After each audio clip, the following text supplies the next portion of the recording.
Eu saúdo a igreja na gloriosa paz do Senhor, amém, meus irmãos? Vamos iniciar nossa aula neste momento, orando ao nosso Deus, maravilhoso Deus e Pai Celestial. Senhor, nós nos colocamos em Sua Santíssima Presença nesse momento, Senhor, para Te adorar, para Te bendizer, para pedir, ó Deus, nesse momento, as Tuas bênçãos sobre nós, para o estudo de mais uma lição, meu Deus, da Tua Palavra de Deus. Vem nos ensinar, Espírito Santo, vem abrir a nossa mente, vem nos dar a compreensão e entendimento, Senhor, para a glória do Teu santo nome. Amém, Senhor Jesus. Glória a Deus. Nós estudaremos hoje a lição de número 3, o tema da nossa lição hoje é a natureza da igreja. Estamos estudando a revista da CPAD, primeiro trimestre de 2024, hoje 22/1/2024, às 19 horas, na nossa sede PRRCE, pastor Vicente Félix. O tema desse trimestre é o corpo de Cristo, origem, natureza e vocação da igreja no mundo. Glória a Deus. Nós vamos agora aos objetivos da lição. Primeiro, o objetivo é destacar a natureza bíblica da igreja, fundamentada na doutrina dos apóstolos e conduzida pelo Espírito Santo. 2, apresentar os aspectos naturais, visíveis e invisíveis da igreja. 3, elencar a unidade da igreja como aspecto central que revela a sua identidade como a sua identidade cristã neste mundo. Então, meus amados irmãos, aqui no primeiro objetivo, será destacado nessa lição a natureza bíblica da igreja, a natureza, né? O que realmente é e deve ser a igreja, né? Conforme a Bíblia Sagrada, tá? E também o fundamento, né? Na doutrina dos apóstolos e conduzida pelo Espírito Santo. Então nós vamos ver que a natureza ela tem que ser bíblica, ela tem que estar fundamentada na doutrina dos apóstolos e deve ser conduzida pelo Espírito Santo, né? Apresentar os aspectos naturais, né? Visíveis e invisíveis. Então nós temos uma igreja local que é visível, né? Uma denominação onde o povo se reúne, está ali os crentes. Nós temos o crente visível fisicamente, nós vendo ele, e temos também o crente invisível, né? Que é o crente interior. Temos a igreja também, que é a igreja do organismo vivo, do Espírito Santo. Uma igreja que ela não tem placa, ela não fala de nada físico, mas espiritual, tá certo? Então nós vamos ver esses dois aspectos físicos, os dois aspectos visíveis e invisíveis da igreja, e elencar a unidade da igreja, né? Então a unidade do corpo de Cristo é uma ordenança do Senhor. Qualquer membro que não tenha o interesse de estar ligado, então ele, infelizmente, não faz parte da igreja do Senhor Jesus, né? Então isso é um fato, é uma realidade na figura, na imagem de um corpo humano, né? Então vamos avante. O textuário, vamos ler todos juntos, amém? Textuário. Porque assim como o corpo de Cristo é um e tem muitos membros, e todos os membros, sendo muitos, são um só corpo, assim é Cristo também, né? Então, essa lição ela vai tomar, assim como figura, né, um corpo humano. E no caso do corpo de Cristo, né, que tem os seus membros, Jesus é a cabeça, nós vamos ver que um corpo, ele não aceita, um corpo naturalmente, fisicamente, não aceita nenhum membro separado do corpo. E a igreja do Senhor Jesus, que são os membros, e a cabeça, que é ele, não aceita também nenhum membro separado do corpo, né? Então a unidade da igreja é uma necessidade para que alguém se diga, então, membros do corpo de Cristo. Se não tiver ligado uns aos outros, se não tiver unidade, então esse membro, ele corre o risco de estar sendo a qualquer momento desligado completamente e não ter mais comunhão com a igreja e assim com o Senhor Jesus, né? Vamos avante, leitura bíblica em classe, 1 Coríntios 12 a 27, tá? Eu vou lendo e os irmãos vão acompanhando a leitura aí na tela, tá bom? Glória a Deus. Vamos avante. Versículo 12. Porque assim como o corpo é um e tem muitos membros, e todos os membros, sendo muitos, são um só corpo, assim é Cristo também. Pois todos nós fomos batizados em um Espírito, formando um corpo, quer judeus, quer grego, quer servo, quer livre. Todos temos bebido de um mesmo Espírito, porque também o corpo não é um só membro, mas muitos, né? Se o pé disser, porque não sou mão, não sou do corpo, não será por isso do corpo? E se a orelha disser, porque não sou olho, não sou do corpo, não será por isso do corpo? Se todo o corpo fosse olho, onde estaria o ouvido? Se todo fosse ouvido, onde estaria o olfato? Mas agora Deus colocou os membros no corpo, cada um deles como quis. E se todos fossem um só membro, onde estaria o corpo? Né? Nós não vamos explicar agora esses versículos, durante a lição nós vamos entender esse texto, tá? Da leitura bíblica em classe. Agora, pois, há muitos membros, mais um corpo. E o olho não pode dizer à mão, não tenho necessidade de ti, nem ainda a cabeça aos pés, não tenho necessidade de vós. Antes, os membros do corpo, que parecem ser os mais fracos, são os mais necessários. E os que reputam serem membros honrosos do corpo, a esses honramos muito mais. E aos que em vós são menos decorosos, damos muito mais honra.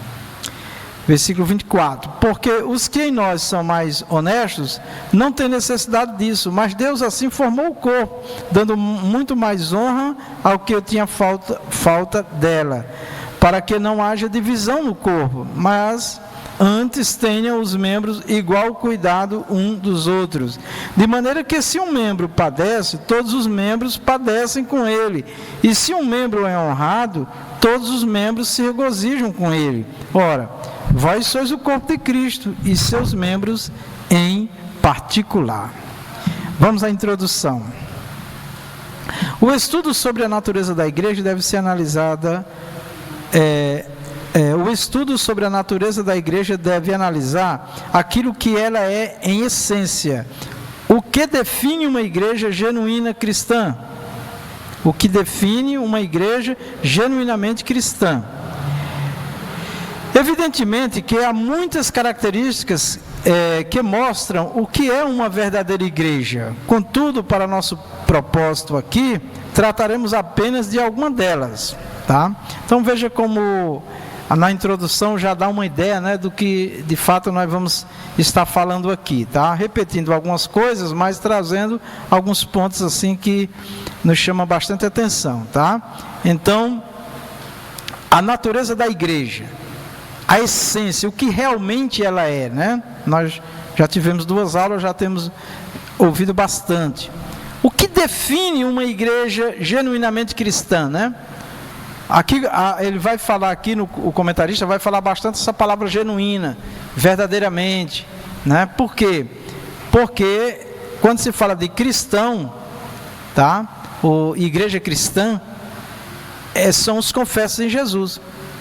Mas tem igrejas que reconhecem Jesus como seu Salvador, que tem uma diferença muito grande do que está escrito na Bíblia.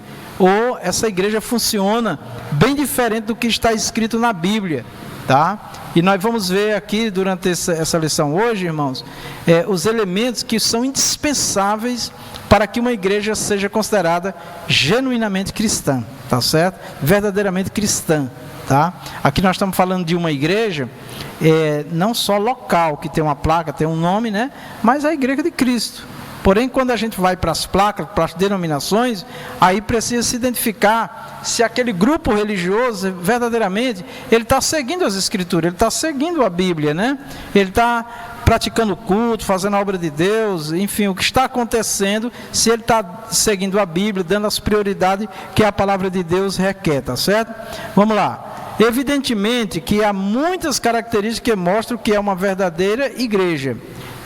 quando diz aqui muitas características, é que há muitos pontos que nós podemos observar numa denominação, num grupo religioso, se a forma como eles servem a Deus está de acordo com as Escrituras. Pela Bíblia dá para saber muita coisa, se está de acordo, né? E é esse ponto que a gente vai também trabalhar nesse primeiro momento, tá certo? É identificar, né, as denominações que se aproximam mais da Bíblia, tá certo? Para dizer que verdadeiramente é uma igreja cristã, porque tem muitas igrejas que levam o nome de igreja cristã que tem uma forma de vida, a igreja, a direção, a denominação, o povo, bem diferente, com pontos bem diferentes do que está escrito na Bíblia, que se identifica uma igreja. Por isso, nessa lição, veremos que uma igreja genuinamente cristã é confessional, ou seja, ela se fundamenta na palavra de Deus, tem uma dimensão local e universal, ou seja, existe tanto na forma visível como invisível. E finalmente, a igreja genuína cristã é una, isto é, não é dividida, pois sem unidade não há igreja. Então isso aqui é muito importante, irmãos, nós colocar bastante atenção no comentário que eu vou fazer agora, tá? Então nós estamos vendo aqui que todos os que confessam o Senhor, que reconhecem a palavra do Senhor, Jesus, são enquadrados como cristãos, tá certo? Agora, como essa igreja vai funcionar, é que de verdade nós vamos saber se ela é uma igreja cristã, tá? E isso é importante para que nós fiquemos alertas, né? Porque existe hoje muitas igrejas que levam o nome de igreja cristã que não biblicamente não tem nada a ver com Jesus, ou pouco a ver, né? Vamos dizer nada não, tá? Muito bem, então, primeira condição para nós identificar uma igreja cristã, o valor que ela dá à palavra de Deus.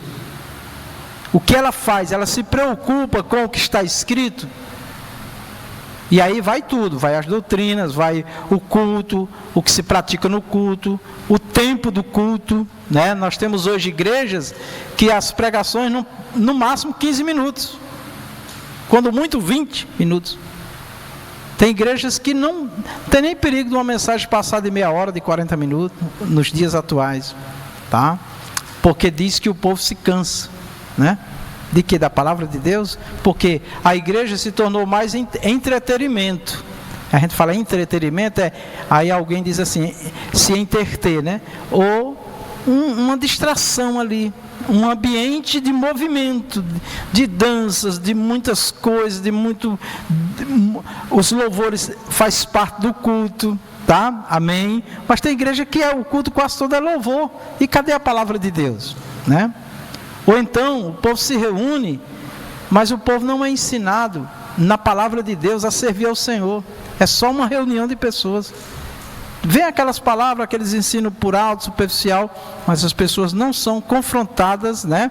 Não é que do púlpito vai ficar confrontando as pessoas, mas as pessoas não são trabalhadas na palavra para conhecer as verdades de Deus e temer ao Senhor. Então, a igreja genuína, a primeira base dela de existir e funcionar é Bíblia, é palavra de Deus. É a Bíblia Sagrada escrita e a revelação do Espírito Santo, desde que esteja em concordância com a Bíblia Sagrada. Então qualquer doutrina, qualquer comentário que os irmãos ouvirem, tem que ter um texto na Bíblia, um contexto na Bíblia que nos garante que nós estamos fazendo de forma correta, ou agindo, ou se comportando de forma correta, certo? Então assim, a base, o fundamento principal da igreja, palavra de Deus, tanto no sentido de valorizar, da palavra ter espaço no culto, das pessoas valorizarem a palavra, tá certo? Também com relação à obediência à palavra do Senhor e buscar sempre na Bíblia Sagrada uma direção bíblica para o que vai se fazer, tá certo? Então, é muitíssimo importante que a igreja tenha essa consciência. Eu falo isso aqui, assim, só como referência. Alguém disse para uma pessoa aqui nessa igreja: você ainda está lá na igreja do pastor Vicente? Estou. Como é que você aguenta? Lá é só palavra? Lá é só Bíblia? Só. Mas não é só Bíblia. Aqui tem louvor, aqui tem oração, aqui tem tudo que a Bíblia manda nós fazermos na obra do Senhor. Mas a palavra é a prioridade, sim. O tempo maior é da palavra, sim. Tá? Então, percebam que muitos estão cansados de ouvir uma mensagem. Tá? Muitos estão cansados. Por quê? Porque estão acostumados só com o movimento. E isso não muda, isso não transforma as pessoas. Até alegra as pessoas, mas não muda, não transforma. Bom, tem uma dimensão local e universal. Quando aqui diz que a igreja ela tem uma dimensão local e universal, toda vez que os irmãos ouvirem essa palavra local se referindo à igreja, está se dizendo da igreja denominacional, de um grupo de irmãos com o nome de uma denominação que se reúne no lugar. No caso aqui, Igreja Pentecostal Renovação dos Emidos, é uma igreja local. Tá? Então sempre a igreja local ela está se referindo à denominação, a grupos, né, que se reúnem em nome do Senhor Jesus para oferecer cultos a Deus. E a igreja e local e universal, quando se fala de universal, está se falando da igreja que não tem placa para Deus. Para Deus não tem placa, né? A denominação é coisa de homem, tá? Amém?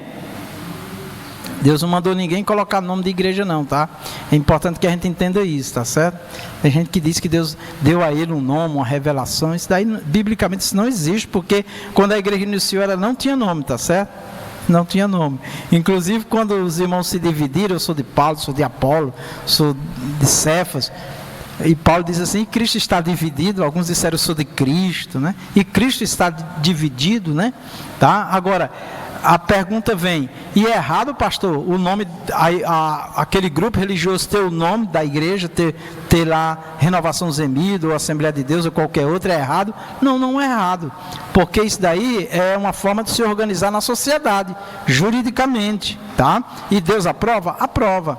Porém, para Deus, o que conta não é o ser dessa ou daquela denominação, o que conta é a minha vida, a sua vida diante do Senhor. Tá? Quando Jesus vier, ele não vem buscar placa de igreja, esse ou aquele grupo. Quando Jesus vier, ele vem buscar crentes fiéis, crentes que estão servindo a ele de verdade, tá? E eu sempre gosto de fazer essa observação. Tem pessoas que têm esse entendimento e não valoriza também a congregação, não valoriza também a denominação. Não pode ser assim também. Por quê? Porque quando nós pensarmos em denominação, nós temos que pensar também que é uma organização. E para onde nós formos, mudando de denominação, é um sistema de governo, é um sistema de administração, e muitas vezes você vai encontrar diferenças e vai ter dificuldade de desenvolver a obra do Senhor naquela organização, tá? Porque tem pessoas que dizem: tanto faz eu estar aqui como estar ali. Não, espera aí. Se falando de trabalho, de serviço, de desenvolvimento, nós temos que criar raízes num lugar para nós aprender, desenvolver, praticar, se sentir seguro, né? Porque quantas pessoas que chegam num lugar, começam a conviver com aquele grupo, pensam que é uma coisa séria, daqui a pouco descobre que é um golpe, né? Um golpe, na igreja, tem jeito aí que dá golpe mesmo, né?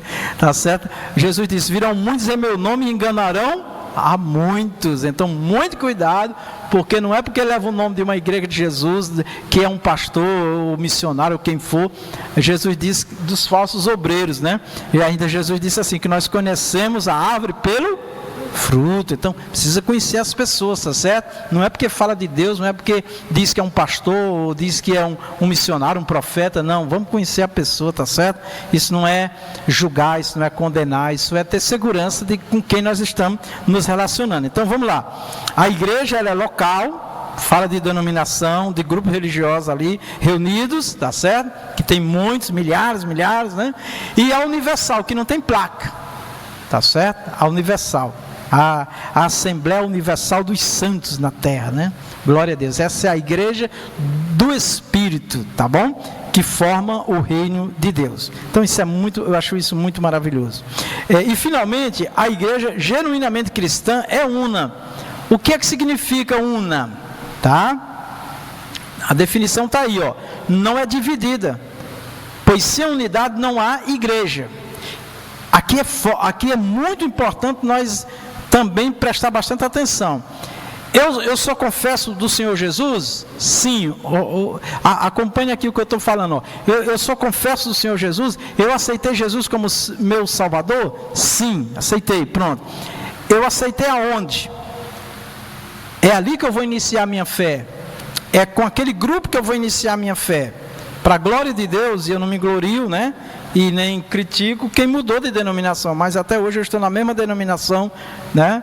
Desde janeiro de 1990, né? Então eu me sinto muito feliz com isso, tá certo? E não me sinto melhor ou mais do que ninguém por isso também, tá bom? Eu acho que tem muitos motivos que levam as pessoas a mudarem de denominação e não tem erro nisso não, tá certo? Desde que seja feito com responsabilidade. Então vamos lá, a igreja é una. Una significa o quê? Uma, unidade. Eu sou membro, eu confessei Jesus, eu sou membro da igreja, primeiro, universal, amém? Que não tem placa. Mas eu também sou membro da igreja local. Eu faço parte também da igreja local, que é o corpo de Cristo. Então vamos lá. A figura do corpo que Jesus colocou, que é bíblico, né? Do corpo humano, é muito bom para nós tirarmos lições. Quando arranca-se um braço, ou uma mão, ou uma parte do corpo da pessoa, eu não sabia, mas eu fiquei sabendo há uns anos atrás, que se uma mão for amputada, tem que sepultar ela, sabia? Tem que fazer um funerário como se fosse um corpo, eu não sabia disso. Né? Pois é. Então é o seguinte, isso é o corpo físico. O corpo humano, o corpo físico humano, o corpo espiritual não é diferente. Quando a pessoa diz que ele não vai fazer parte do corpo da igreja organizacional, ele corre mais um risco enorme dele não fazer parte do corpo de Cristo. E se ele não fizer parte do corpo de Cristo e não for membro do corpo de Cristo, ele não é igreja e ele não é salvo. Eu não estou querendo dizer com isso que os irmãos condenem, que nós venhamos a condenar ninguém que não congrega, porque tem aí os desigrejados, né? O objetivo aqui não é condenar e julgar ninguém, mas veja só, é no corpo, é na igreja local que nós exercitamos a nossa fé. A Bíblia diz que nós temos que amar uns aos outros. Como é que eu vou amar alguém se eu não convivo com ninguém? Para nós servir uns aos outros.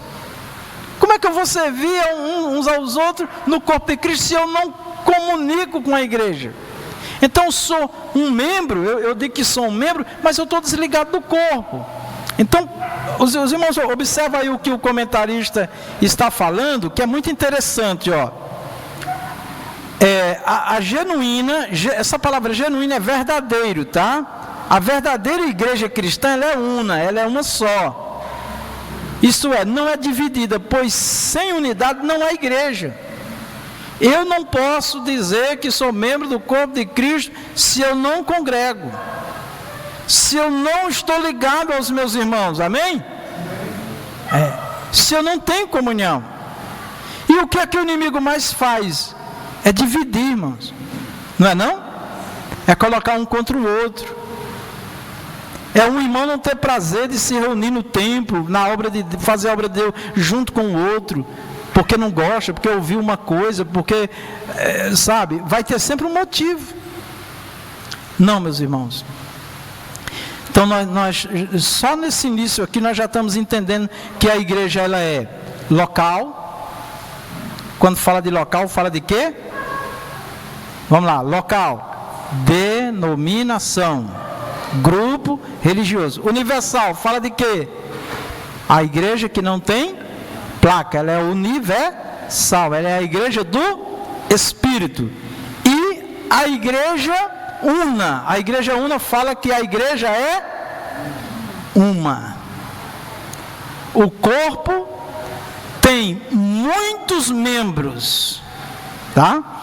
Mas é um corpo. Esses membros formam um corpo. Por isso que qualquer sentimento do membro, como nós já lemos aqui na leitura bíblica em classe, ó, qualquer sentimento de um membro de se separar do corpo, ou de se achar mais do que o outro membro, de ignorar o outro membro, de desvalorizar o outro membro, esse membro já corre o risco de ser desligado do corpo, amém? Então isso é muito sério. Isso tudo é assim, um pouco especulativo, né? Porque é figura, é imagem, mas é ilustração mesmo para nós entender. Isso é a visão de Deus mesmo que Ele tem de nós seres humanos, tá? Então, diante de Deus, o Senhor não aceita alguém dizer: eu amo o Senhor, mas aborrece o irmão.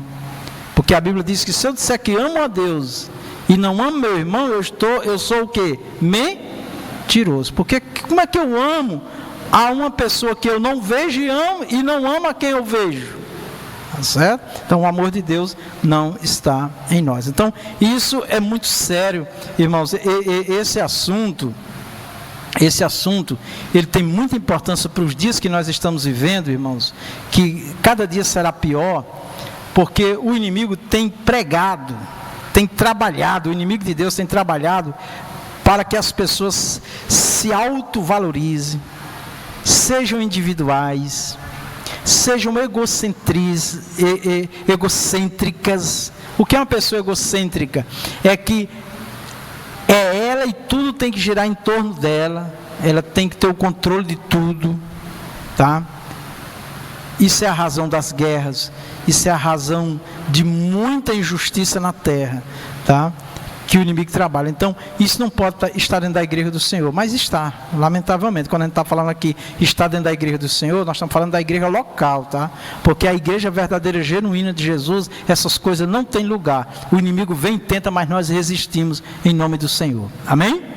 Então, eu vejo isso daqui uma coisa, irmão, só essa parte que está ali, ó, se nós colocarmos no coração e pedir graça a Deus, irmão, nós vamos ter grandes vitórias como servo, como membros do corpo de Cristo, e a igreja do Senhor será uma igreja vitoriosa. Vamos lá, irmã Rita, me ajude. A natureza da igreja na sua dimensão confessional. Irmã Rita. A natureza da igreja na sua dimensão confessional.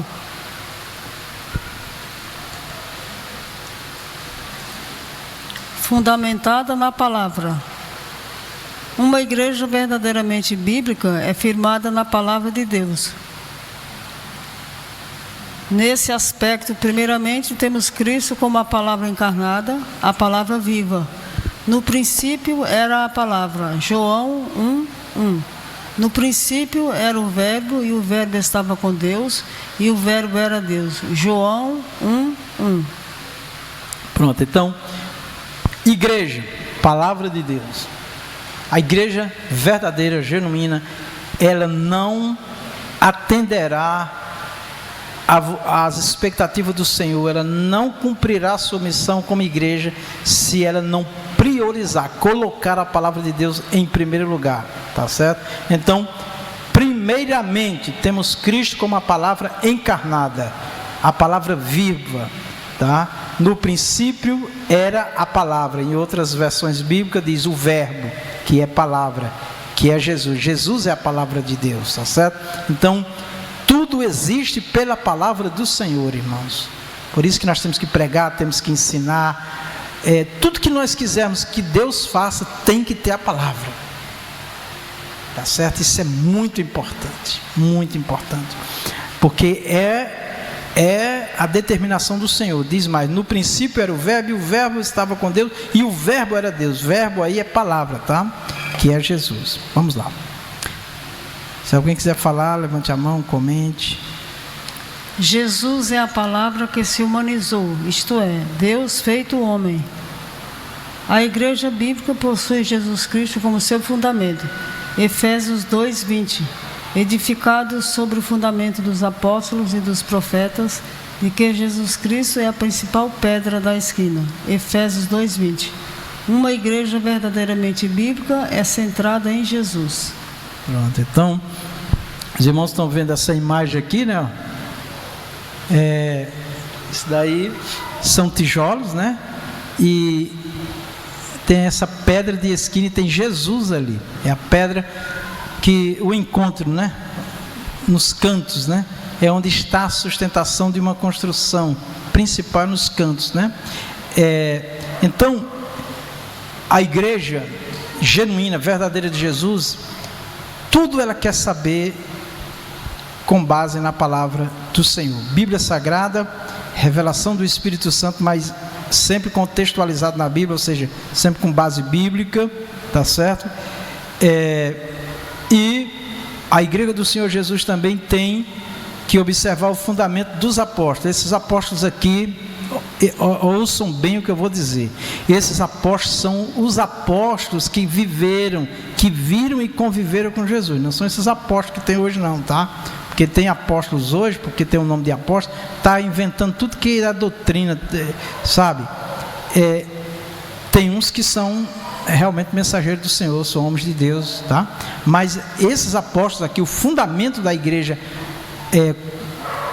dos apóstolos, os apóstolos que viveram com Jesus, não são os outros que vieram. Essa é a nossa crença, tá certo, irmão? Porque esses apóstolos, eles andavam com Jesus, dormiam e acordavam, era o tempo todo ouvindo e vendo e aprendendo do Senhor Jesus. Amém? Então, esses daqui foram preparados para que na partida do Senhor eles desse fundamentação à igreja, tá certo? Então é importante a gente entender isso. A igreja tem que estar preocupada com o que Jesus falou, principalmente, toda a Bíblia, né? Nós temos que observar, mas a igreja ela se concentra mais na doutrina do Senhor Jesus, tá? Porque o Senhor Jesus inclusive explica assuntos do Antigo Testamento, tá certo?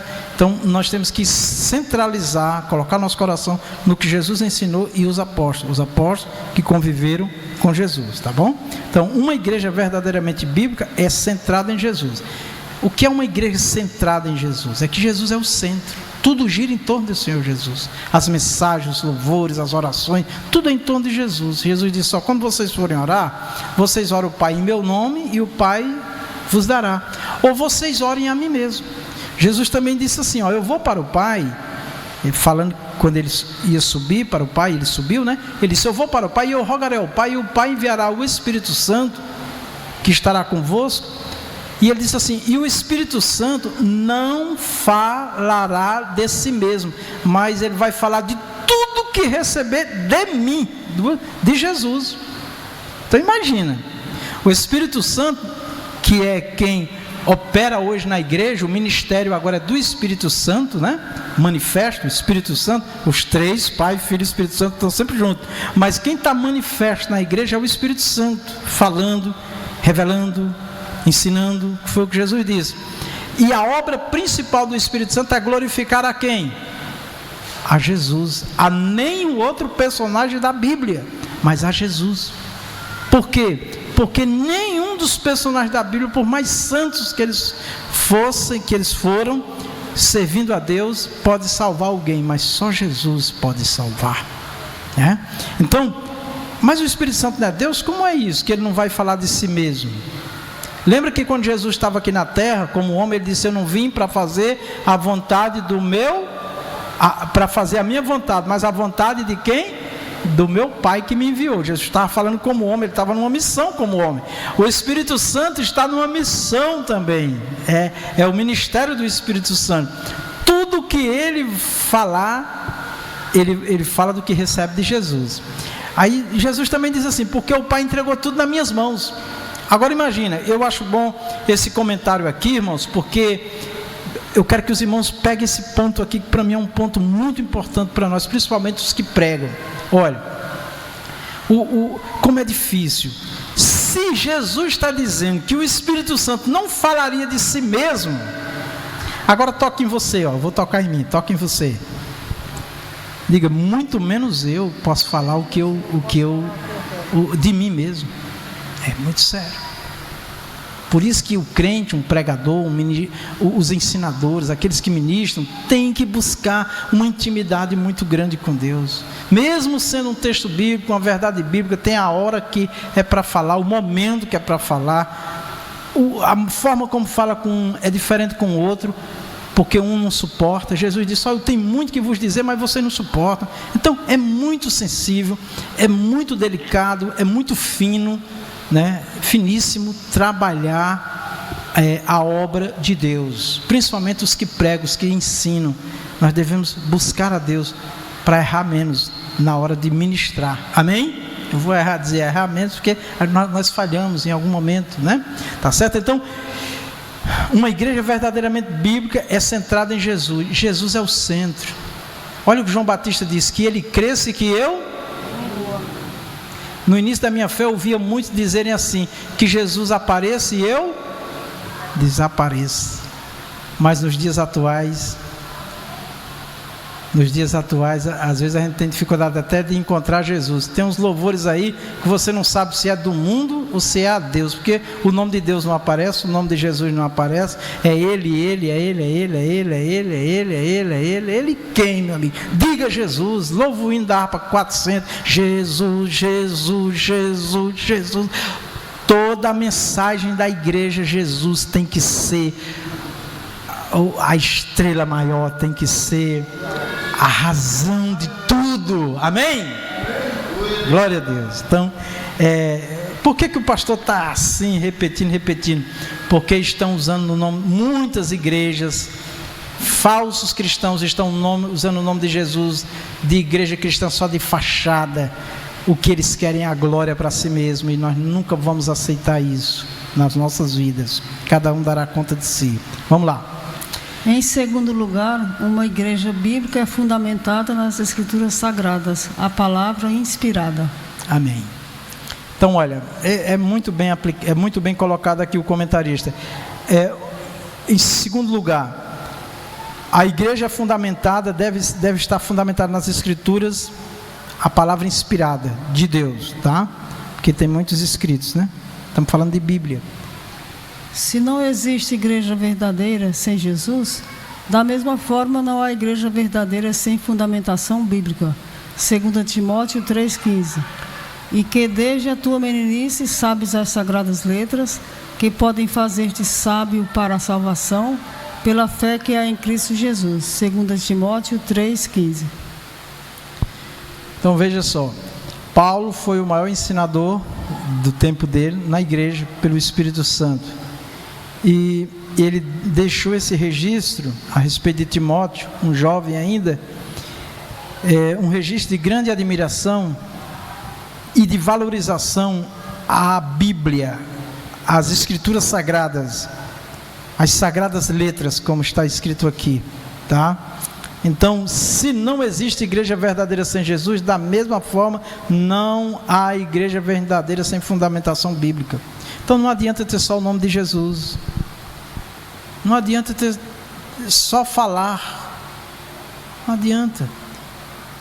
Eu ouvi há muitos anos atrás uma frase que mexeu comigo, que eu precisava daquela frase, daquela palavra: fala-se muito de Cristo e vive pouco Cristo. Amém? Jesus é o nome mais popular no mundo, sem dúvida nenhuma, tá? No mundo cristão, ele é exaltado, canta, louva, glorifica, mas na vida prática vive-se pouco.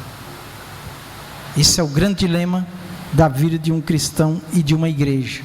A igreja, falando de denominação, muitas vezes faz festas e apresentações e teatros e coisas tão esplendorosas, né?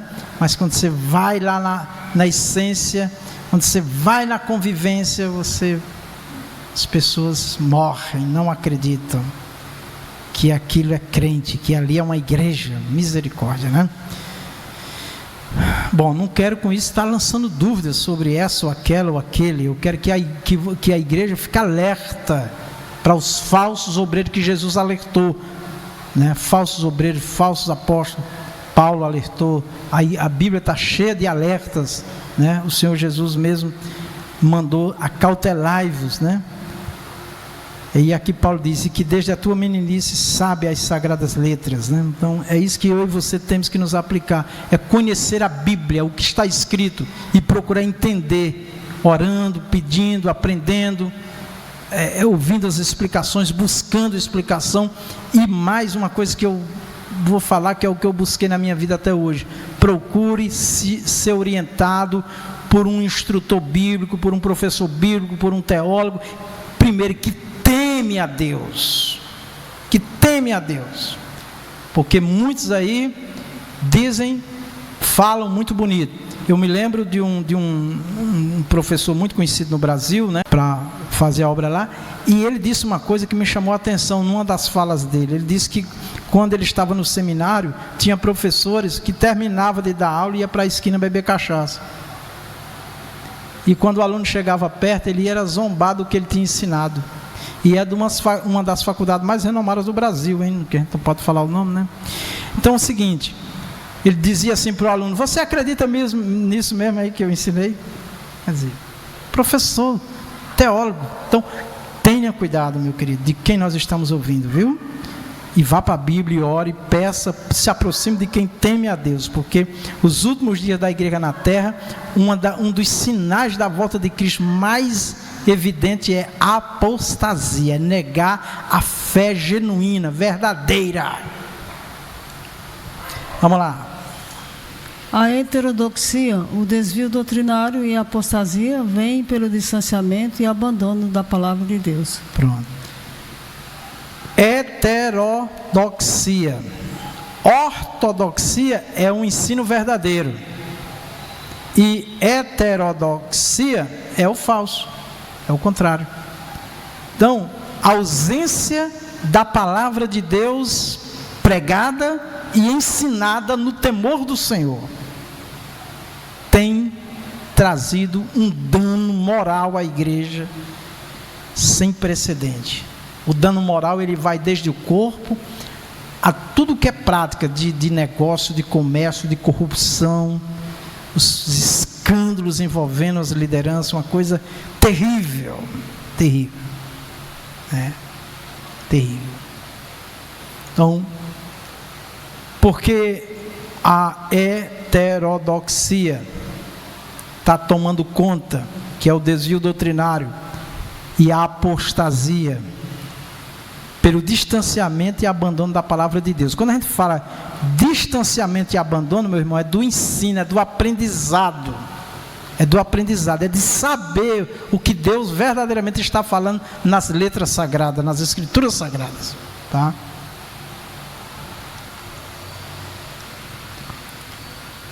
Habitada pelo Espírito. A igreja é habitada pelo Espírito, dirigida e capacitada por Ele. O Espírito Santo é a força motriz da igreja. Na verdade, a obra do Espírito começa no seu trabalho de convencimento do pecador. É o Espírito quem convence o ser humano do pecado. João 16, 8-11. E quando ele vier, convencerá o mundo do pecado e da justiça e do juízo. Do pecado, porque não creem em mim. Da justiça, porque vou para meu Pai e não me vereis mais. E do juízo, porque já o príncipe deste mundo será julgado. João 16, 8-11. Pronto, então aqui, irmãos, a igreja é habitada pelo Espírito. O Espírito aqui é a letra maiúscula, o Espírito de Deus, o Espírito Santo. Jesus disse que o Espírito Santo da verdade. Eu também me atento a esse detalhe, porque tem um Espírito Santo falso. Amém? Que ele parece que é Deus, mas não é Deus. Porque o Espírito Santo da verdade, ele nunca estará em desacordo com a palavra de Deus. Então, se está escrito, ouçam bem isso que eu vou dizer aqui, grava bem aí, ó. Se está escrito na Bíblia, não é não, sim é sim, acabou. Não tem meio termo. Aí alguém pega um texto da Bíblia e diz: não, mas isso foi não sei quando. Aí quer levar para a questão cultural, isso e aquilo. Mas está falando de imoralidade, de indecência, desonestidade. Não importa em que ano, em que tempo a pessoa é desonesta ou não, é imoral ou não, é pecado do mesmo jeito, meu irmão. Amém? O apóstolo Paulo disse que nos últimos dias os demônios iriam dar doutrina nas igrejas. Sabe o que é dar doutrina? É ensinar as igrejas a pecar, ficar na igreja mas pecando, desobedecendo a Deus. Isso é apostasia. Alguém acha que apostasia é dizer que não é mais crente. Não é só isso não, é principalmente negar a palavra.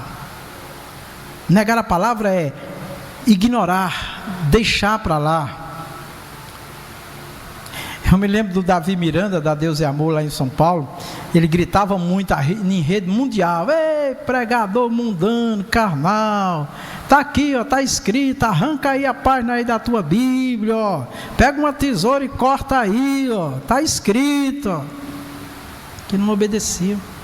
E ele era um homem rude, um homem que não tinha muita teologia, muito estudo de Deus, mas tinha o temor de Deus, amém? Teve exageros? Teve.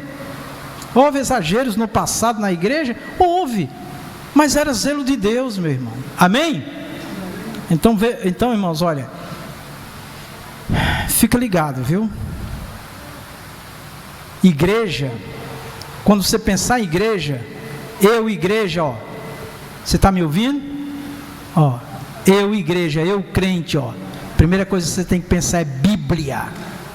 Bíblia é sagrada, palavra de Deus, o que está escrito. Eu quero saber a verdade. Tá bom? Então vamos lá. Aqui em Evangelho de João 16, 8 a 11.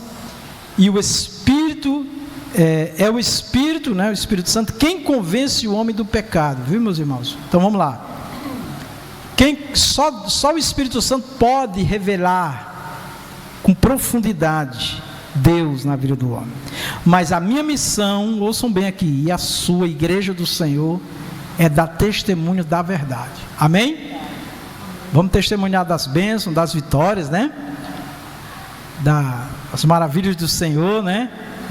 Mas não vamos esquecer de testemunhar também das verdades de Deus, tá bom? Não é atacar ninguém, não é ficar agredindo, apontando as pessoas, né? Não é isso não, mas sempre que for oportuno, que o Senhor te der a oportunidade, fale a verdade, fale porque está escrito, tá? Vamos lá.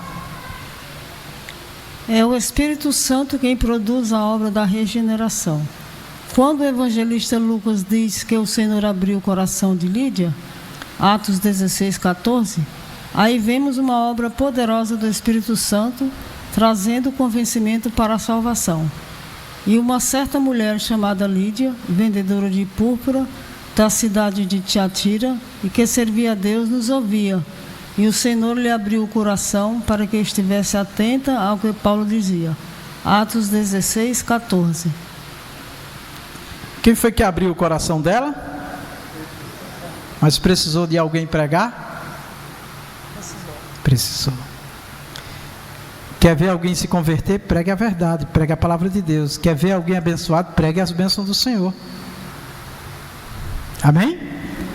Não deixe as pessoas se acostumar só na multiplicação dos pães, não, tá certo? Jesus diz: você me busca pelo pão que perece, você tem que me buscar pelo pão que permanece para a vida eterna. Jesus dá pão, dá água, Jesus multiplica, prospera, Jesus é maravilhoso. Mas não vamos esquecer de falar para as pessoas as verdades de Deus, tá bom? Glória a Deus. No sistema de vida e de sociedade que nós vivemos hoje, falar em público certos assuntos é só criar confusão, tá? Mas a igreja tem como instruir a parte. Jesus disse: a vocês é dado o direito de conhecer os mistérios do reino de Deus. A vocês. A quem? A quem se deixa moldar-se, quebrantar-se pelo Espírito Santo. Uma das razões porque Jesus falou por parábolas era por causa dos inimigos, que ele falava e gerava uma confusão. Amém? Então olha, O púlpito não é para nós atacar as pessoas. O púlpito é para nós proclamar a salvação, as boas novas de salvação. Agora, nós, na sociedade, no tempo que nós vivemos hoje, nós podemos reunir grupos e ensinar a palavra de Deus. Você pode ir na casa de um irmão, você sabe que ele tem dificuldade, de uma irmã, e chegar lá, abrir a Bíblia, ler, estudar com ela, tirar dúvidas, né? No passado, muitos irmãos fizeram isso aqui. Estudava com o pastor, com a irmã Rita, ia para os lares e levava estudo, levava orientação para aqueles mais novos na fé, tá bom? A irmã Sandra Regina recebeu muitas visitas de estudo, não foi, irmã Sandra Regina? Né? A irmã lá do Sé, que está aqui, ó, quando era mais nova, há 15 anos atrás, andava de lá em lá, levando os estudos com a palavra de Deus com a irmã Rita, né? E outros mais. Então, e quantas pessoas hoje, né, que estão bem encaminhadas na fé, porque um e outro irmão, né, ia lá, ensinava, testemunhava, e é isso. E os estudos da igreja também, tá bom? Então, mas enfim, se nós queremos que o Espírito Santo opere na vida de alguém, vamos plantar a palavra de Deus, amém? O agricultor que não planta a semente, ele colhe? Não, então se nós... Olha, a maioria dos agricultores, principalmente no Nordeste, eles plantam a semente esperando a chuva ainda. E assim somos nós. Vamos plantar a palavra de Deus e vamos esperar a obra do Espírito Santo. Ah, mas já preguei, já ensinei, já falei. A obra é do Espírito Santo. Mas pregue e ensine, né? Tá bom? É isso que nós temos que fazer. Quem faz parte da igreja anda no Espírito. Quando alguém responde à mensagem da cruz, o Espírito de Deus produz nele a certeza da salvação. Romanos 8,16. O mesmo Espírito testifica com o nosso Espírito que somos filhos de Deus. Romanos 8,16. Agora regenerado, o cristão passa a andar ou ser dirigido pelo Espírito. Romanos 8,14. Porque todos os que são guiados pelo Espírito de Deus, esses são filhos de Deus. Romanos 8,14. Coisa linda, né? Nós pregamos, testemunhamos, ensinamos, e o Espírito Santo vai lá e fala com o pecador se arrepende, e tem irmãos e irmãs que com o tempo, ele supera até aqueles que ensinaram, irmã Rita, em temor, em obediência, em serviço, porque é a obra do Espírito, a obra do Espírito, né? Quantos que conviveram comigo, que hoje estão aí, né, num patamar bem mais elevado do que eu na obra de Deus, amém, glória a Deus por isso, né? Mas também quantos que infelizmente murcharam, né? Porque a obra do Espírito, se nós não dermos lugar ao Espírito Santo, não vai funcionar, tá? Então o processo é esse, irmão, nós pregamos, ensinamos, oramos, testemunhamos, tá? E o mesmo Espírito, né, vai testificar no coração do pecador a necessidade dele se converter, e ele se converte, e o Espírito Santo vai falar com ele que ele agora é um filho de Deus, né, em Cristo Jesus, tá certo? E também nós vamos ver, porque todos os que são guiados pelo Espírito de Deus, eles são os filhos de Deus. Nós vamos ver vidas, né, sendo dirigidas, guiadas por Deus, né? Deus faz uma obra muito grande na vida de uma pessoa que nós não esperávamos, né? Quantas pessoas que estão surpresas com a obra de Deus na minha vida e na tua vida, hein? Amém? Tem gente que dizia, não, esse irmão não vai para frente, não. Esse irmão não vai conseguir, não. Mas a graça é a de Deus, amém, irmãos? Que nos faz triunfar. Então, meus queridos, só vamos nos entregar cada dia ao Senhor de coração. Vamos pedir a Ele que trabalhe em nós. Eis-me aqui, Senhor, né? Eis-me aqui, tá bom? Glória a Deus. E a obra de Deus acontece. O fracasso na vida espiritual está no fato de não andarmos na esfera do Espírito. Gálatas 5:16 e 17. Digo, porém, andai em Espírito e não cumprireis a concupiscência da carne, porque a carne cobiça contra o Espírito e o Espírito contra a carne, e estes opõem-se um ao outro, para que não façais o que quereis. Gálatas 5:16 e 17. O fracasso na vida espiritual está no fato de não andar na esfera do Espírito. O que é andar na esfera do Espírito? Ligado com Ele.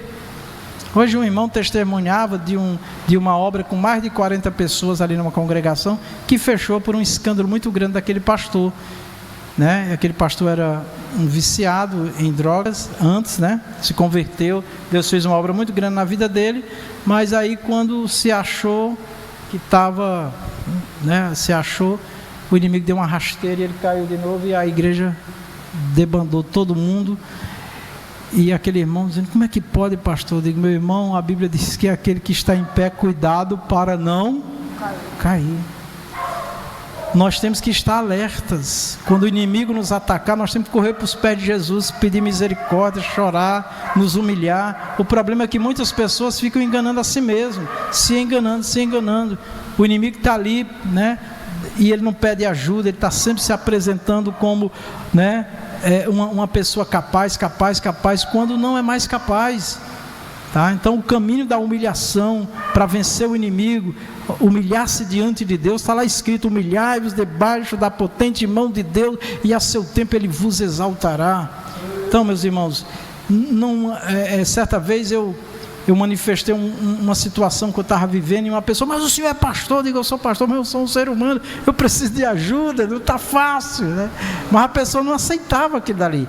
E nós temos que reconhecer quando nós não estamos bem, temos que pedir ajuda, tem que pedir oração, tem que dobrar o joelho mesmo, chorar nos pés de Jesus, porque é assim que nós vencemos, tá bom, irmãos? Então não tem super crente, super homem, não tem super pastor, não tem essa não. Com o inimigo só se vence em Jesus. Se a pessoa começar a se gloriar, se achar, começar a se colocar por cima, até falei para o irmão, não estou falando que foi o caso desse irmão, desse pastor que caiu, mas em muitos casos que a gente vai atrás da história, a pessoa não vigiou, amém? Por isso que Jesus diz: vigiai e orai. A palavra vigiar vem antes de orar, porque se nós não vigiarmos, muitas vezes já era, o inimigo já levou. Então que Deus tenha misericórdia de nós, tá bom? Mas aqui diz assim, ó, Gálatas 5,16: digo porém isso, andai em espírito e não cumprireis a concupiscência da carne. Então, se nós estivermos no Espírito de Deus, ligado no Espírito de Deus, irmão, Ele vai nos alertar dos riscos, dos perigos, Ele vai nos fortalecer, Ele vai nos dar um escape, Ele vai nos mostrar, Ele vai fazer algo. Agora, se eu estiver vivendo só de mim mesmo, ó, do meu conhecimento, da minha arrogância, que eu posso, que eu sou, que eu não sei, eu me preocupo muito quando alguém se apresenta como o bambambam, meu irmão, ou ele ou ela. Não, pelo amor de Deus, né? Alguém já disse para mim: aquele pastorzinho, eu prefiro ser o pastorzinho do que ser o pastorzão. Amém? Teve um tempo que eu estava financeiramente elevado, posição elevada, aí tinha um que gostava de me chamar de pastorzão. Não me chama de pastorzão não, só de pastor. Amém? Porque essa coisa de grandeza é perigoso, irmão. Porque a pessoa muitas das vezes ela cria asas de si mesmo, e quando ela pensa que não, a queda é grande. Então, que Deus tenha misericórdia de mim e de você. Vamos nos voltar para o Espírito de Deus, meus irmãos. Não vamos deixar as concupiscências, que são desejos descontrolados da carne, nos dominar. Não vamos deixar. Vamos sempre pedir a misericórdia do Senhor. Amém? E aí está aí a obra da carne, né? E a obra do Espírito. É um lutando contra o outro o tempo todo. Deus tenha misericórdia de nós. Vamos lá. O Espírito, portanto, habita o crente, capacitando. Atos 1,8: sem a capacitação do Espírito, a igreja é inoperante e perde a sua essência. Pronto, então Atos 1,8, Jesus disse: e recebereis, vamos falar todos juntos? E recebereis, mais alto, vamos lá, e recebereis a virtude do Espírito Santo e ser-me-eis testemunhas. Muitas vezes nós ficamos nas palavras, nas exibições, nas apresentações, e falta ação, falta força. Alguma coisa vem para nos parar, nos impedir, nós murchamos, porque está faltando o poder de Deus. Nós temos que dizer: Senhor, eu quero o sobrenatural do Senhor na minha vida. E o sobrenatural do Senhor, irmãos, é muito mais visível quando eu e você estamos em ação. Estamos fazendo, estamos realizando. Não é em demonstrações. O que eu estou fazendo aqui, irmãos, não é tão difícil. Ler, estudar, preparar tudo. Nossa, o pastor é uma bênção. Bênção é o irmão que hoje, 7 horas da manhã, estava lá em casa e 6:30 da noite chegou lá em casa, trabalhou o dia todo, eu estava só assim, eu digo, eita Jesus, tem misericórdia. Trabalhando lá no Parque do Vaqueiro e ainda doente num pé, ainda puxando um pé, né? Então eu digo, isso aqui é avivamento, viu, meu irmão? Tá certo? Enquanto outros podem, não fazem. Eu não estou dizendo que você e eu não estamos avivados, tá bom? Mas eu estou só dando um exemplo que uma das visões mais real de poder é realização, é realizar, é fazer, tá certo? Claro que também tem as limitações de saúde, de idade e tal, a gente entende isso aí, Deus entende, tá bom? Mas enfim, Jesus quer dar poder a mim e a você, amém, irmãos? Para que nós venhamos vencer os obstáculos, as barreiras, o inimigo, e façamos e sirvamos ao Senhor intensamente. Vamos lá. 2. A natureza da igreja nas suas dimensões local e universal. Local e visível. Vamos lá. Biblicamente, podemos falar da igreja em relação à sua dimensão espacial, isto é, em relação ao local ou ao espaço geográfico. Ela pode ser vista e sentida. Nesse aspecto, a igreja existe localmente. Assim, vemos os apóstolos escrevendo suas cartas a determinadas igrejas, situadas em diferentes locais. Há a igreja de Deus que está em Corinto, 1 Coríntios 1:2. Aos estrangeiros dispersos no Ponto, Galácia, Capadócia, Ásia e Bitínia, 1 Pedro 1:1. Então aqui nós estamos vendo a igreja local, certo? Como eu já falei, a igreja local é o povo, as pessoas fisicamente num lugar reunidos. Nesse tempo aqui não existia denominações, não existia a igreja desse ou daquele, existia a igreja de Deus. Não existia igrejinha e igrejona. Eu ouvi muito há uns 15 anos atrás, muitos falando, chamando pequenos grupos em lugares pequenos de igreja de fundo de quintal. Mas esses espíritos apanharam tanto que eles foram embora. Não existe igreja de fundo de quintal. Não existe igrejinha. O que existe é a igreja do Senhor. Amém? Não importa a quantidade de pessoas. Jesus disse, onde estiver 2 ou 3 reunidos em meu nome. Pronto. Igreja, grupo, se tiver 2 já é igreja. Amém? 2 ou 3. Tem pessoas que não acreditam. O irmão chega num lugar, como já aconteceu, irmão, qual é a sua igreja? Aí quando o irmão diz a igreja, ele vira as costas, vai embora. Não tem mais assunto. Porque a igreja é a dele, não é a daquele. Porque a daquele não é conhecida, porque não é grande. Porque, meu irmão, isso é uma visão muito pobre. Isso é uma visão muito errada, né? Misericórdia, né? Então, percebam aqui, a igreja de Deus que está em Corinto, a igreja de Deus, não importa em qual lugar, onde.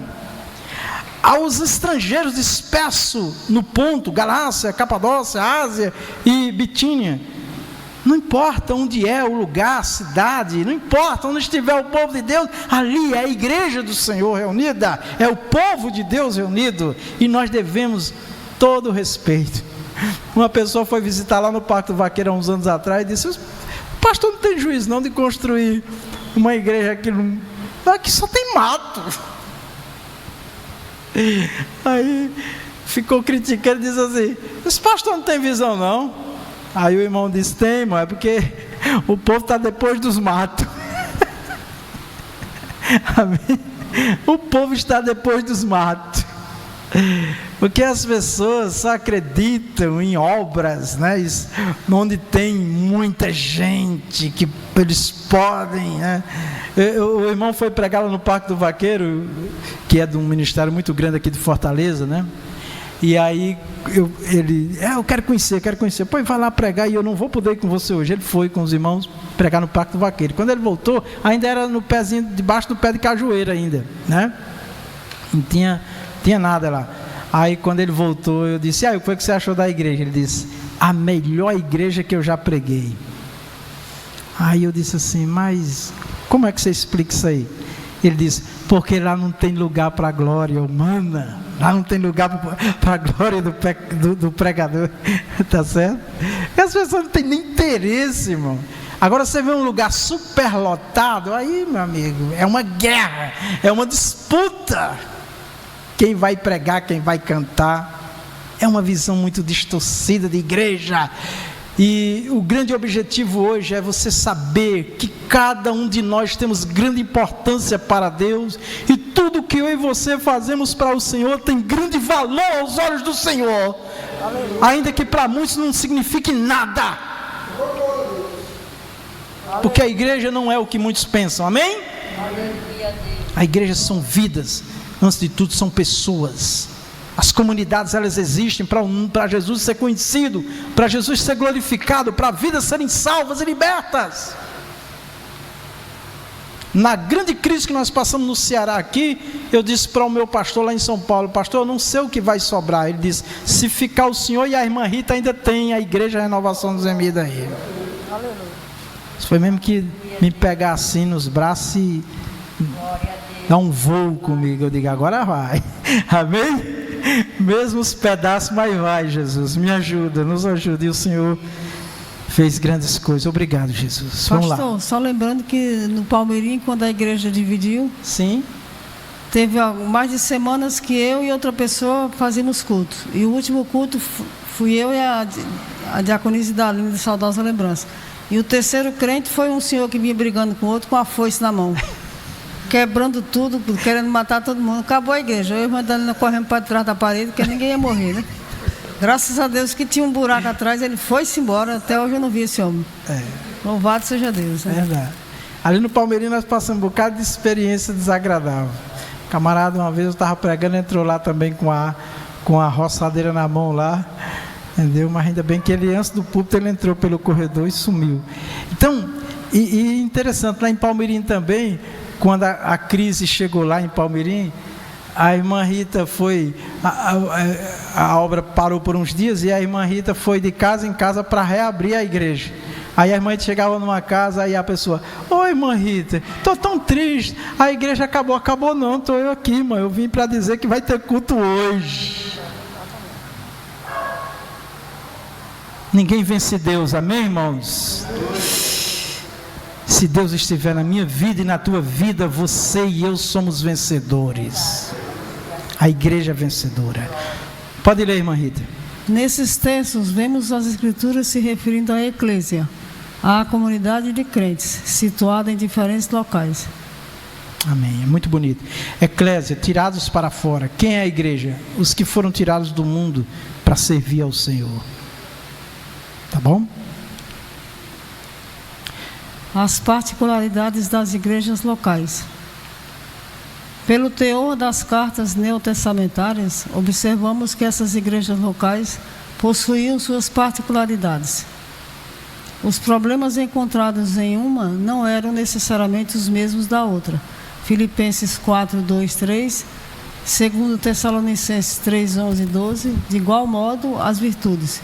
Rogo a Evódia e rogo a Síntique que sintam o mesmo no Senhor. E peço-te também a ti, meu verdadeiro companheiro, que ajudes essas mulheres que trabalharam comigo no Evangelho, e com Clemente, e com os outros cooperadores, cujos nomes estão no livro da vida. Filipenses 4, 2 e 3. Porquanto ouvimos que alguns entre vós andam desordenadamente, não trabalhando, antes fazendo coisas vãs. A esses tais, porém, mandamos e exortamos por nosso Senhor Jesus Cristo, que trabalhando com sossego, comam o seu próprio pão. 2 Tessalonicenses 3, 11 e 12. Amém. Então nós estamos vendo aí a igreja em ação. E como a igreja estava crescendo, né? Então houve aqueles que se infiltraram na igreja.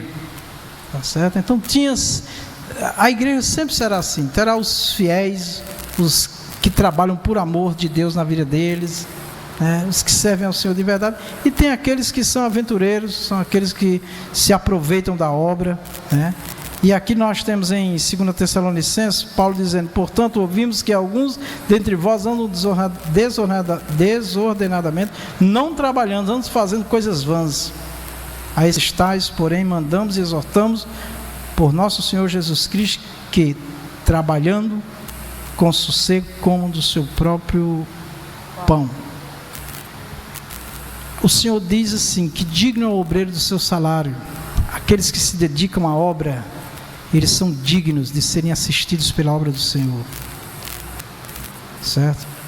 Qualquer exploração no reino de Deus, meu irmão, vai custar caro. Pode ter certeza disso. Amém? Qualquer exploração material, financeira no reino de Deus vai custar caro. Tá? Eu estou falando isso para que os irmãos entendam, né, que a obra de Deus, para se fazer por amor, são poucos. Muitos estão aí trabalhando dia e noite, muitos, mas é em troca de bens materiais. A irmã Irene me fez uma pergunta que pesa muito sobre nós. Não tem uma igreja de vocês lá onde eu moro? Por que não tem? Né? E perguntou onde era que nós estávamos, em outros lugares. E nós estamos muito pouco presente. Por quê? Porque para uma igreja funcionar, ela precisa de estrutura também. Nós vivemos num mundo extremamente capitalista, onde tudo se paga, tem um custo. E eu dei algumas respostas para ela, e uma das palavras que eu falo para outras pessoas, às vezes, que me questionam por que umas igrejas, né, na atualidade, principalmente as igrejas, certas igrejas modernas, elas avançam abrindo porta em todos os lugares. A resposta que eu digo: nós não vendemos a palavra de Deus. Esse é um problema. Nós somos zelosos da palavra do Senhor. Este é um problema também hoje para o reino de Deus, para a igreja do Senhor expandir. Por quê? Porque a maioria, não vou dizer que são todas, mas nem para me justificar, mas a maioria das igrejas que crescem hoje, elas não são zelosas da palavra de Deus. A maioria tem igrejas que Deus usa poderosamente os seus servos e está crescendo e prosperando, porque esse é o propósito de Deus, tá bom? E essa igreja pode crescer também, nosso ministério pode crescer também, porém tem que haver um compromisso com a obra do Senhor. Como é que se faz uma reunião com 15 pessoas e ninguém se compromete a nada? A nada, nada, zero. Não vai para frente também. Tá certo? Então, que Deus tenha misericórdia de nós, né? Os talentos, irmãos, que nós temos que multiplicar, o talento mais precioso que nós temos é a salvação, que tem que ser multiplicado. E essa multiplicação vai através do meu e do seu testemunho e do nosso investimento também na obra do Senhor. Amém? Então, eu justifiquei para a irmã Irene das nossas limitações, das nossas dificuldades, né? Essa pergunta que ela fez, outras pessoas fazem, tá certo? Mas existe também a falta do compromisso, do sacrifício. Como é que uma obra cresce se um obreiro, uma obreira, um servo, uma serva não tem compromisso às vezes nem com o culto? Como é que vai crescer? Uma oração, 8 horas da manhã no domingo, tem 5, 4, 6 pessoas, numa igreja que tem 100 pessoas. Como é que a obra cresce? Então, só para nós entendermos, irmãos, que os problemas das igrejas sempre existiram e vão existir, as dificuldades sempre existiram e vão existir, mas a igreja só vencerá se ela orar, se nós buscarmos, se nós tivermos um propósito, pedimos a Deus que venha mover. Eu fico pensando que quando Jesus viu, olhou para a multidão, olhou para todo aquele povo, ele disse assim, está lá escrito que ele teve compaixão e disse que aquele povo andava errante, sem pastor, sem liderança. E ele disse: a seara é grande e poucos são os ceifeiros. Jesus tinha poder ali, tinha ou não tinha? Tinha poder. Ele poderia mandar fazer uma fila ali: olha, eu vou consagrar aqui 1000 obreiros e obreiras aqui, e nós vamos cuidar desse povo. Não, Jesus não fez isso e nem fará. Jesus não vai separar ninguém para ser. O Senhor nosso Deus, o Senhor Jesus disse: rogai, implorai ao Senhor da seara, para que Ele levante ceifeiros, para que Ele envie ceifeiros. Teve um obreiro, teve um irmão aqui da igreja há tempos atrás, que disse assim: pastor, por que essa palavra, que Deus tem que enviar alguém para fazer a obra? Quer dizer que nós daqui, não pode ser nós não, mas o enviar não é para enviar aqui para a renovação alguém de fora para ir fazer a obra, não. O enviar é de fora da renovação para o campo, para ganhar almas. Amém? Então, além das nossas dificuldades, que todas as igrejas têm, nós temos um problema que nós precisamos vencer: compromisso, falta de compromisso. Amém? Todos nós temos ocupação, mas nós podemos arrumar um tempo. Amém, irmãos? Orar a Deus, e Deus muda o horário de trabalho, Deus muda situações, Deus cria situações, Deus faz e acontece. Glória a Deus. Quando foi para mim construir aqui, cadê o dinheiro, cadê o recurso? Com 30 pessoas, dos 30 talvez 10 trabalhasse, e ainda mantendo um obreiro no campo. E eu orando, e numa das minhas orações eu tive uma visão e vi um buraco. Eu disse: o que é isso, Senhor? Ele disse: começa a cavar buraco. E nós começamos a cavar buraco e o material chegou. Até quem não era crente cooperou. Pessoas passaram na porta dessa igreja e deixaram oferta, deixaram contribuição, mandaram material. Precisamos agir para Deus agir. Amém, meu irmão? Você quer ver essa obra crescer? Diga: eis-me aqui, Senhor. Está tão fraco, vamos lá. Eis-me aqui, Senhor, tem misericórdia de mim. Amém, tá bom, viu? Deus nos ajuda.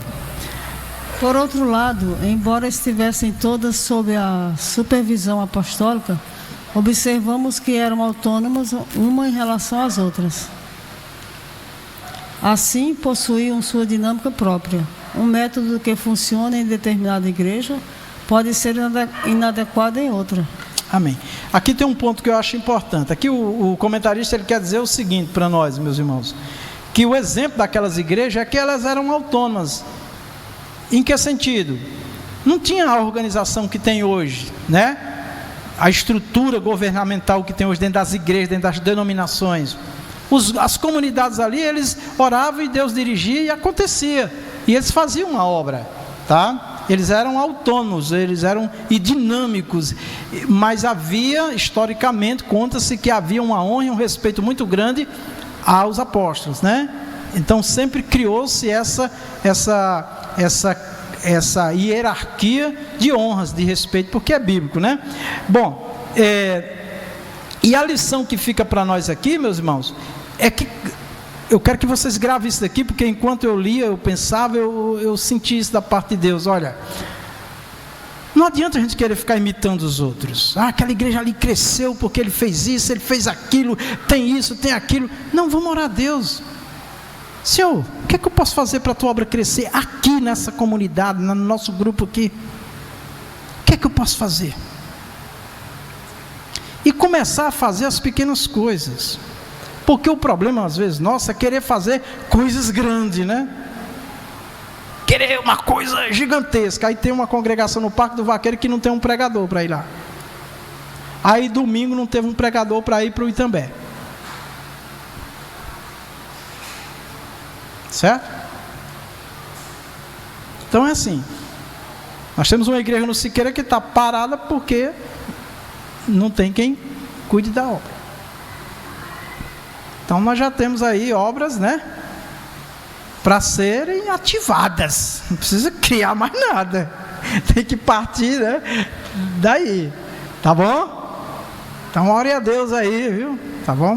Eu perguntei agora, ontem eu conversando com o pastor Oliveira, perguntei pela igreja da Vila Clara. Pastor, tal, perguntei pelo pastor de lá, o pastor de lá da Vila Clara está com problema, entrou em crise. Quem está dirigindo a igreja é uma mulher. Em São Paulo. E tem muito obreiro, amém? Mas mulher não pode. Sim, mas cadê o homem? Fica alerta. Vamos ter surpresa por aí. Segunda, universal e invisível. Assim como a igreja existe em sua dimensão local, existe também na sua dimensão universal. Somos conscientes da existência da igreja local, pois dela fazemos parte. Contudo, nem sempre é fácil se dar conta do aspecto universal da igreja, porque nesse sentido a igreja não está limitada ao espaço geográfico ou físico. Amém. Então nós estamos falando da igreja, espírito, organismo vivo. A igreja do Deus vivo não está limitada à placa, a local, a região, a lugar nenhum. É onde estiver vida, confessa em Jesus, ali tem igreja. Assim, a igreja universal e invisível é formada por todos os cristãos regenerados que estão em todos os lugares e por aqueles que já estão também na glória. Hebreus 12, 23. Não se limitando somente à dimensão. A igreja, a universal assembleia e igreja dos primogênitos, que estão inscritos nos céus, e a Deus, o juiz de todos, e aos espíritos dos justos aperfeiçoados. Hebreus 12, 23. Eu ia falar um negócio aqui, mas acho que não vale a pena. Vamos lá. Aqui é importante se diferenciar igreja de denominação. Numa cidade, por exemplo, pode haver várias denominações. Contudo, somente há uma igreja. A igreja é divina, as denominações são humanas. Amém? Já comentamos, né? Existem muitas denominações, mas só existe uma igreja, e um Deus, e um pastor. As denominações podem ser temporárias, a igreja não. As denominações podem desaparecer, mas a igreja é indestrutível. Mateus 16, 18. Convém dizer que nem todo grupo que se diz cristão pode ser visto como fazendo parte da igreja cristã. Já comentamos no início, né? Então não é o fato de confessar Jesus, de ter o nome de Jesus, da igreja de Jesus, precisamos identificar se aquela igreja ela tem compromisso com a palavra de Deus, com o Criador, né? Há grupos que se autodenominam igrejas, contudo são sinagoga de Satanás. Apocalipse 3:9. Eis que eu farei aos da sinagoga de Satanás, aos que se dizem judeus e não são, mas mentem. Eis que eu farei que venham e adorem prostrados a teus pés e saibam que eu te amo. Apocalipse 3:9. Entretanto, o que fará com que uma igreja ou denominação seja cristã é a sua fidelidade a Cristo e às Escrituras Sagradas. Perfeito. Nós estamos falando de igreja, confessos em Jesus, mas isso vem individualmente para cada um de nós. Se Cristo, o Espírito Santo está em mim, a sede, o desejo de fidelidade me toma. A Cristo e as Escrituras. Não adianta eu declarar fidelidade a Jesus e não a palavra dele. Jesus disse: vocês me chamam de mestre, e vocês estão certos, eu sou mestre mesmo, mas vocês não fazem o que eu mando, então não vale. Voltando aqui, há grupos que se autodenominam igrejas, contudo são sinagoga de Satanás. É muito pesado isso daqui. Jesus sabe. Jesus sabe. Quem falou foi Jesus. Amém? Quem está servindo a Deus de verdade ou a Satanás? Porque eu aprendi no início da minha fé que ou nós servimos a Deus ou ao diabo. Não tem meio termo. Não tem mais ou menos. Ou é ou não é. É sim ou não. É verdade ou mentira. É branco ou preto. É luz ou é trevas? É caminho estreito ou caminho largo? Pastor é radical. Não, só sou um observador da palavra e um pecador que precisa da misericórdia de Deus. Amém? Vamos lá?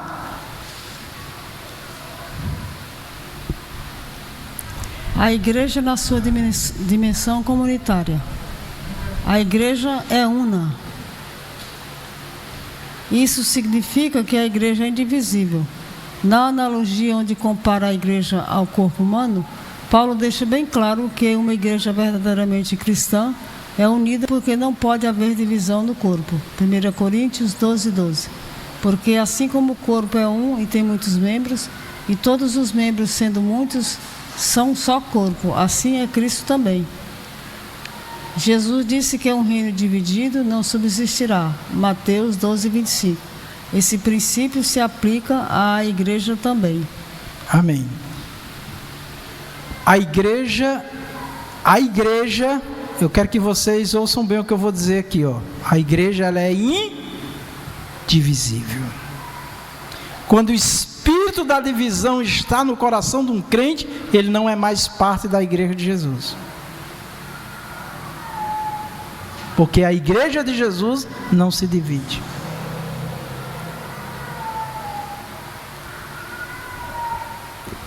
Eu mandei essa semana passada uma frase, uma imagem de liderança. Aquilo dali é uma grande verdade. O primeiro teste de uma pessoa para liderar é se ele luta pela união.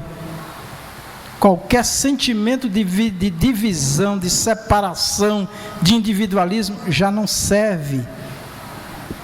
Já está fora como membro, se não se converter. E como líder, jamais. Jamais. O que o diabo não consegue contra a igreja por meio da perseguição, ele consegue por intermédio da divisão. Devemos evitar a todo custo o partidarismo, as preferências e os exclusivismos, se quisermos preservar a unidade da igreja local. Efésios 4:3, procurando guardar a unidade do Espírito pelo vínculo da paz. Amém.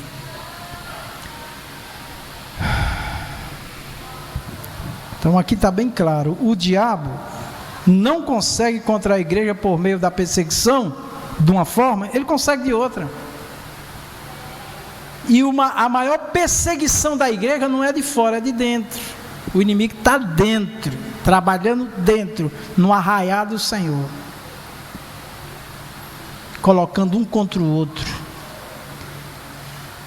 Quase todo dia eu sei de notícias, você também sabe, uma guerra fria que não para, terrível, terrível. Tem hora que eu fico lá em casa, sozinho, olhando, pensando, mas rapaz, não vem um crente aqui conversar comigo?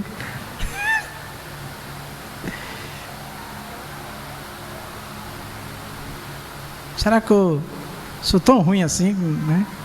Mas vai, aqui e acolá vai uma. Mas em outros lugares está formigando, aí depois, meu irmão, é só perna que voa.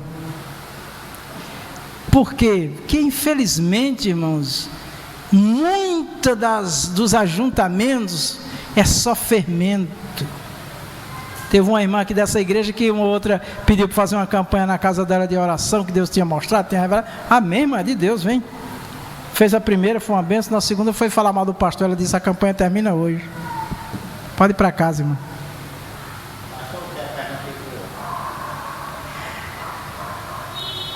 As pessoas se cortando, viu?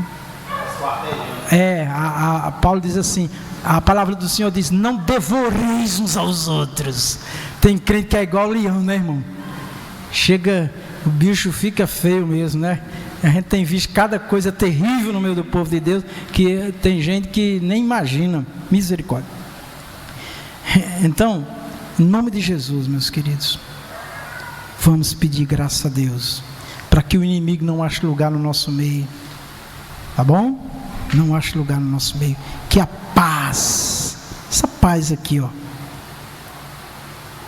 Efésios 4:3, procurando guardar a unidade do Espírito pelo vínculo da paz, a paz de Deus. Não vamos deixar não, amém? Quando você viu alguma coisa está te incomodando, vem falar com o pastor. Vem falar com o pastor. Quantas perdas nós não temos tido por causa de conversas, por causa de maus entendidos que não são esclarecidos, né? Então vamos vigiar em nome de Jesus, tá? Que aí o inimigo trabalha. Unidade na igreja. Paulo escreveu à igreja de Filipos: completai o meu gozo, para que sintais o mesmo, tendo o mesmo amor, o mesmo ânimo, sentindo uma mesma coisa. Filipenses 2:2.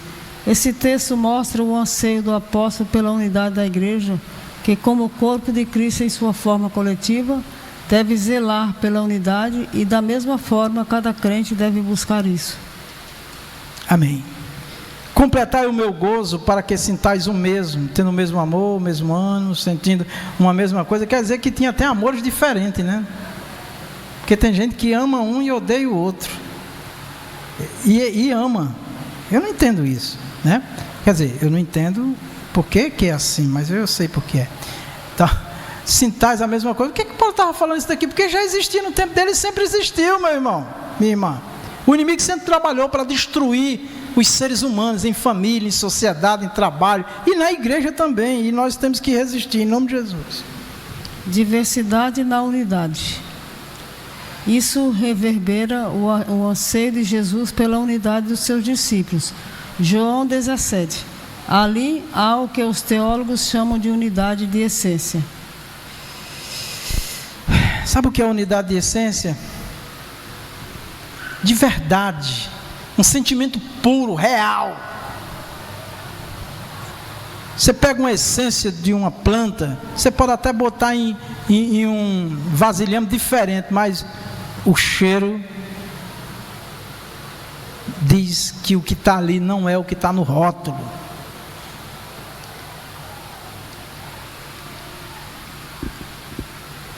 Na Trindade, o Pai, o Filho e o Espírito Santo são pessoas diferentes, com uma mesma essência, possuindo a mesma substância e um só propósito. Da mesma forma, os cristãos que devem buscar esse tipo de unidade. Amém. Nós somos diferentes. Nós somos diferentes. Não há um ser humano igual ao outro na face da terra. Amém? Se pegar a ponta do fio de cabelo de uma pessoa, uma pequena cutícula de várias pessoas, identifica cada um quem é quem. Não tem ninguém igual. Até a voz, eu já fiquei sabendo na ciência que ninguém tem uma voz igual ao outro. Parece, mas não é igual. Nós somos diferentes. Mas em Cristo nós temos que ser um, amém? Trabalhar pelo mesmo objetivo, por uma mesma causa. E a causa do Senhor, da salvação, da vida eterna está acima de todas as diferenças entre nós. Nesse aspecto, unidade não é uniformidade. Somos diferentes, diversos, temos temperamentos distintos e maneiras diferentes para fazer as coisas. Mas, mesmo assim, somos um em Cristo Jesus para perseverar no mesmo alvo. Amém.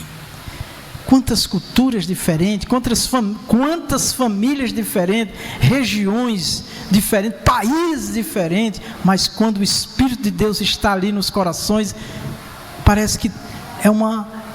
Eu acho muito bonita essa ilustração da igreja como uma orquestra sinfônica, com milhares de instrumentos, e todos cantam harmonicamente, e a plateia fica suspensa, sem fôlego, e quando termina só falta cair o teto de tanto aplauso,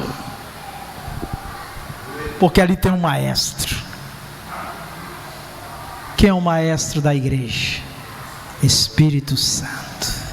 Amém? Espírito Santo é o maestro. Se Ele estiver regendo nas nossas vidas, nós vamos tocar canções lindas e maravilhosas. Pode ter certeza disso. As pessoas vão ser tocadas neste lugar, porque há dentro de nós, aleluia, a presença do Deus eterno.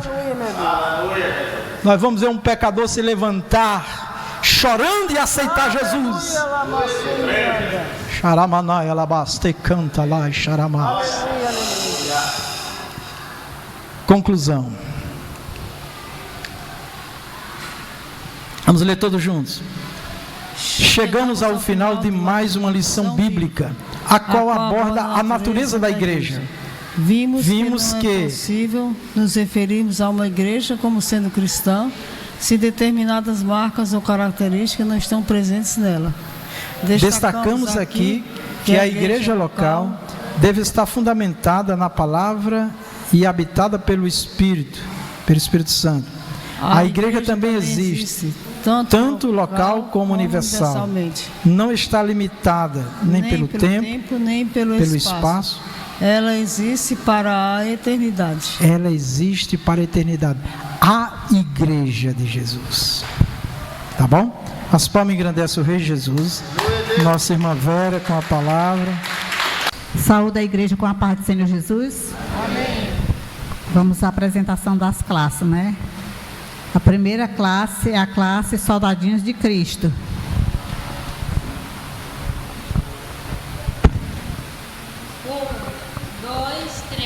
Ele levou as nossas doenças e carregou as nossas enfermidades. Mateus 8:17. Glória a Deus, que maravilha. Aleluia. A classe Soldadinho de Cristo tem 14 alunos matriculados, 9 ausentes, 5 presentes, 3 visitantes, que é a Alessandra, a Adriele e a Alice. Glória a Deus. Levanta a mão aí, essas irmãs que vieram hoje. Glória a Deus. Aleluia. No total de assistência em classe de 8 alunos, agora é a classe Sol da Justiça. Deem graças a Deus, o Senhor, porque Ele é bom. O seu amor dura para sempre. Salmos 136, 1. Glória. Agora é a classe Jovens e Adultos. Vamos ler todos juntos a verdade prática. Vamos lá? 1, 2, 3. Conhecendo a igreja em sua natureza, nos conscientizamos da importância de fazer parte dela. Glória a Deus. Pode sentar, irmãos. A classe Jovens e Adultos tem 21 alunos matriculados, 7 ausentes, 14 presentes. Temos 3 visitantes, que é a irmã Francinete, a nossa irmã Juliana. A irmã Maria do Carmo também está entrando como visitante este ano ainda, viu, irmã? Glória a Deus. A irmã Laudiceia e a irmã Irene hoje se tornam aluna, né? Mas na próxima semana já não vão estar mais aqui. Glória a Deus. O pastor está falando aqui que vão cobrar de vocês, vão ter que estudar de lá. Amém? Glória a Deus. Total de assistência em classe de 17 alunos. Teve alguém que fez aniversário essa semana? Durante a semana? Só eu, né? Estou fazendo hoje. Glória a Deus. Então, eu vou ficar aqui para receber a oração e se tiver mais alguém que fez aniversário, pode vir aqui também receber a oração. Amém? Agradeço a oportunidade em nome de Jesus. Vamos orar pelo aniversário da diaconisa Vera, né? Agradecendo a Deus por mais um ano de vida. Tá certo? E logo depois eu vou encerrar com o louvor, 74, amém? É isso mesmo, irmão? Tá bom. Oremos. Senhor nosso Deus, muito obrigado, Senhor Deus Todo-Poderoso, por mais um ano de vida que o Senhor dá à sua filha, Senhor. Obrigado pelo aniversário dela. Obrigado pela vida dela, Senhor, como mãe, meu Deus, como serva, como obreira da tua casa. Que o Senhor continue dando à sua filha, Senhor, saúde e força. Que o Senhor venha dar vitória na vida dela, em todas as causas, nas batalhas que ela tem enfrentado. O Senhor seja contigo, minha irmã, com a tua casa, com a tua família. O Senhor te dê muitas alegrias. O Senhor te faça vencedora nessas batalhas. O Senhor te ajude, o Senhor seja contigo. Em nome do Senhor Jesus, abençoa a tua filha, Senhor, com alegrias. Em nome de Jesus. Amém. Parabéns. Glória a Deus. Aleluias. Temos a Deus agradecendo por esta aula, por este momento. Senhor, obrigado por nos congregar, Senhor, na tua presença. Obrigado, Espírito Santo, por nos conduzir até aqui. Eu espero e quero e desejamos que o Senhor continue a nos guiar, nos orientar, nos dirigir. Espírito Santo, vem nos ensinar em todo dia, em todo momento. Nos ajude nas nossas fraquezas. Nos dê o poder do seu Espírito, Senhor Deus, para que nós possamos vencer toda a obra da carne e te servir. Que nós possamos, segundo a tua palavra, meu Deus, a voz do teu Espírito, espírito andar em temor e obediência. Coloca o teu temor em cada coração, em cada vida. Abençoa cada ouvinte da tua palavra, cada irmão e irmã que não pôde estar aqui, que vai ouvir esta aula, que o Senhor os abençoe. Pedimos a saúde daqueles que estão enfermos, pedimos a providência, o socorro para aqueles que estão vivendo momentos de grandes aflições. Abençoa nossa irmã Vera Xavier, nossa irmã Maria Melo, toda a família, Tereza, a Vera lá em Recife. Abençoa a nossa irmã Diaconisa Josefa. Meu Deus, tem misericórdia, Pai. Ô Senhor, guarda todos nós, nos livre de todo mal, nos leve em paz, em segurança, nos abençoa, Pai, em nome do Senhor Jesus, amém. Que o amor de Deus, a graça de nosso Senhor Jesus Cristo, a doce comunhão do Espírito Santo seja conosco e com a igreja de nosso Senhor em toda a face da terra. Todos nós dizemos amém, na gloriosa paz do Senhor.